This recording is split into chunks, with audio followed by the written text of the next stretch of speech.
There was a time I believed that to survive this world, you had to be hard. That strength meant silence. That pain should be swallowed. And that softness was a sign of weakness. But life and heartbreak taught me otherwise. Because strength that refuses to bend breaks. And softness that dares to stay open endures. We live in a world that rewards armor, where indifference is celebrated, and vulnerability is mocked. Yet, those who dare to remain soft in a world built on hardness are not weak. They are warriors of a different kind. They are the ones who walk barefoot through their own pain and still choose to love again. Vulnerability is not about exposure, it's about courage. It's the quiet defiance of saying, "Here I am, unguarded, imperfect, but real." It's allowing yourself to be seen, not because it's safe, but because it's true. And in that truth, there is strength. The kind of strength that doesn't shout, but shines. The kind that can hold space for both tears and laughter. The kind that can lose everything and still choose to feel. This is the paradox of vulnerability.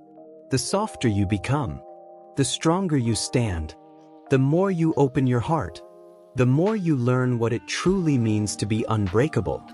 There's a certain kind of strength that doesn't look like strength at all.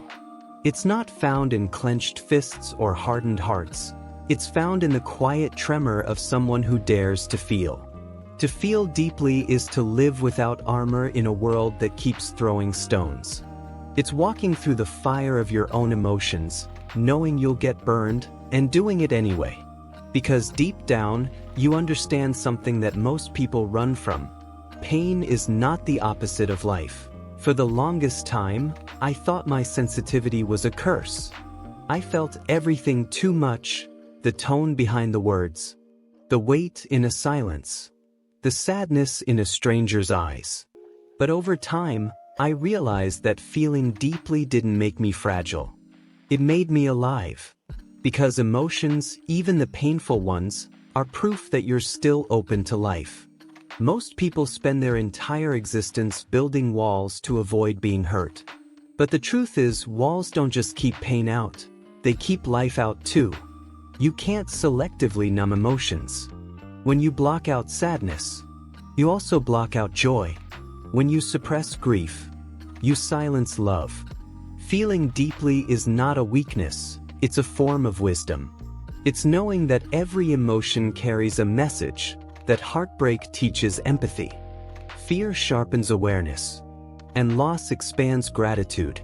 It's understanding that your tears aren't proof of your fragility, they're proof that your soul is still awake. We live in a culture that glorifies indifference. People call it detachment, but often it's just fear wearing sophistication as a mask. We scroll, we distract, we joke, anything to avoid feeling too much. But those who truly feel, those who allow the full spectrum of emotion to pass through them, are the ones who live the most authentic lives. Yes, feeling deeply will hurt you. You'll care for people who don't care back. You'll break over things others shrug off.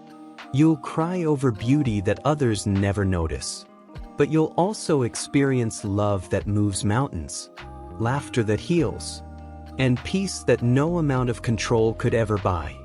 The paradox of deep feeling is this: the same heart that breaks easily also loves the strongest. The same person who cries deeply also forgives completely. The same soul that suffers greatly also sees beauty most clearly. So no, vulnerability isn't about being naive or weak. It's about choosing to live open-hearted in a world that numbs itself. Because to feel deeply is not to drown in emotion. It's to breathe underwater. And those who dare to breathe underwater, they are the ones who truly live. Most people don't realize how much energy it takes to pretend, to wear the right smile, say the right things, and hide the chaos that lives quietly beneath the surface. We call it confidence, maturity, professionalism, but sometimes it's just fear in disguise. We hide because we've been taught that the world only loves the polished version of us. The one that's composed, funny, and strong. Not the one that cries at night, doubts itself in silence, or needs reassurance just to keep going. But the irony is this: the more we hide, the lonelier we become. Because how can anyone love you if they've never truly seen you? To be vulnerable, to show the unfiltered version of yourself, is not weakness. It's bravery. It's standing naked in truth and saying, "This is who I am. Take it or leave it." It's letting someone see the cracks in your armor without apologizing for them. I used to think that showing emotion was dangerous, that if people saw me struggling, they'd see me as weak. But I learned that masks don't protect, they suffocate. They cut off the air that authenticity needs to breathe. The paradox is this: we wear masks to be accepted, yet the moment we remove them is when real connection begins. Because vulnerability is not about showing your pain to everyone. It's about allowing yourself to be seen by someone who's earned that right. It's about realizing that love without authenticity is just performance. Every time you share your truth, even if your voice shakes, you reclaim a part of yourself that shame tried to bury. You tell the world, "I am not afraid to exist as I am." And in that raw honesty, something incredible happens. The right people find you. Not the ones drawn to your perfection, but the ones drawn to your presence. Not those who admire your mask, but those who understand your soul. Yes, being seen will sometimes hurt. You'll be misunderstood, judged, maybe even rejected. But you'll also discover that those who truly see you will love you in ways the mask never could have attracted. And their love will heal you, not because it's perfect, but because it's real. So take off the mask. Let your cracks show. Let your softness speak louder than your fear. Because the world doesn't need another performance, it needs your truth. And maybe, just maybe, the moment you stop trying to impress everyone is the same moment you finally meet yourself. We live in a world that glorifies hardness, toughness, dominance. We're told that to survive, we must never bend, we must stand firm. Fight back. Stay unshaken. But the truth is, what doesn't bend, breaks. Think about it. A tree that refuses to sway in a storm snaps in half. But the one that bends, the one that yields, survives. That's softness. And that's real strength. Being soft doesn't mean being weak. It means being grounded enough to stay kind when the world is cruel. It means choosing to listen instead of shouting louder. It means staying open-hearted when experience tells you to shut down. The hardest people you know, the ones who've been through wars, heartbreaks, betrayals, they aren't the ones who became stone. They're the ones who still believe in love, still forgive, still show up, still hope. That's not weakness, that's endurance. Because real strength isn't about control. It's about resilience. And resilience is born from softness, from flexibility, not force. Anyone can raise their voice. Anyone can build walls.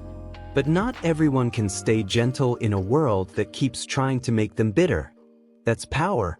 Quiet, steady, unshakable power. Look at water. It's the softest thing in existence. It yields to everything. But over time, it carves canyons, shapes mountains, wears down stone. Softness doesn't fight. It transforms.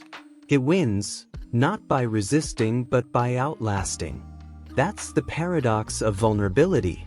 That the very things the world labels as fragile are often the only things that truly endure.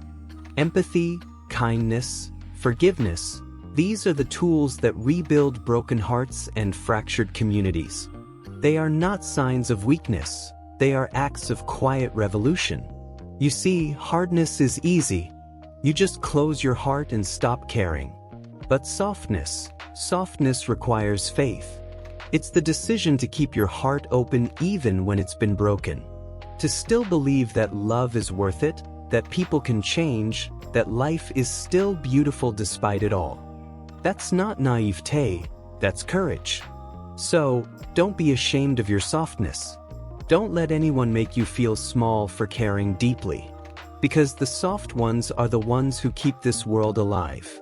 They are the quiet revolution that reminds us what it means to be human.